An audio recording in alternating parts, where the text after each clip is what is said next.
Coverage ఇవ్వండి. ఇక మీరు అడిగిన ప్రశ్న, జగన్మోహన్ రెడ్డి గారు మొన్న నేను బాలకృష్ణ గారి బిల్డింగ్ నుంచి ఆ ఐపీ అడ్రస్ నుంచి నా మీద తప్పుడు ప్రచారం జరిగింది అని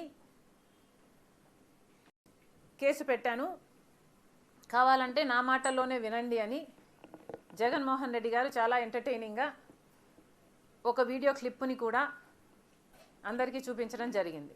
చాలా సంతోషం. కానీ జగన్మోహన్ రెడ్డి గారు, మీకు నిజంగానే చెల్లెల మీద ప్రేమ ఉండుంటే మీకు బాలకృష్ణ గారో లేక బాలకృష్ణ బిల్డింగ్ ఐపీ అడ్రస్ నుంచో మీ చెల్లెల మీద తప్పుడు ప్రచారం జరిగింది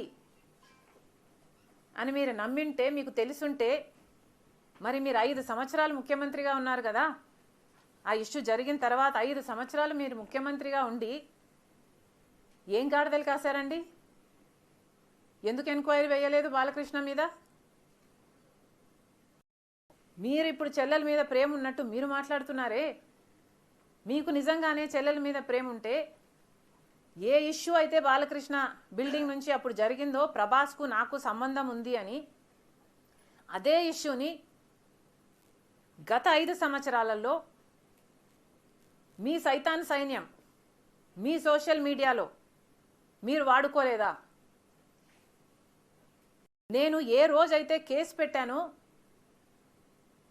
ఇలా జరిగింది, నా మీద తప్పుడు ప్రచారం జరుగుతుంది అని ఏ రోజైతే కేసు పెట్టానో, ఆ రోజే నేను ప్రభాస్ అన్న వ్యక్తిని ఇంతవరకు చూడలేదు అని చెప్పాను. ఈ రోజుటికి కూడా నాకు ప్రభాస్ అంటే ఎవడో తెలియదు.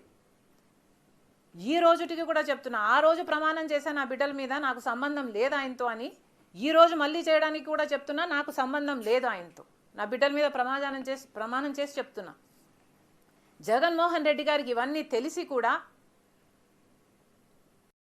నాకు క్యారెక్టర్ లేనట్టు, నాకు ఆయనతో సంబంధం ఉన్నట్టు గత 5 సంవత్సరాలలో మీ సైతాన్ సైన్యం చేత ప్రాపగండా చేయించలేదా?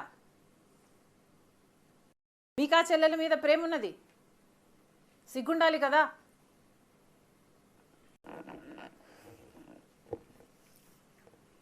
మళ్ళీ నా వీడియోనే ప్లే చేసి మళ్ళీ ఆయనకు మైలేజ్ వచ్చేటట్టు వాడుకుంటున్నారు.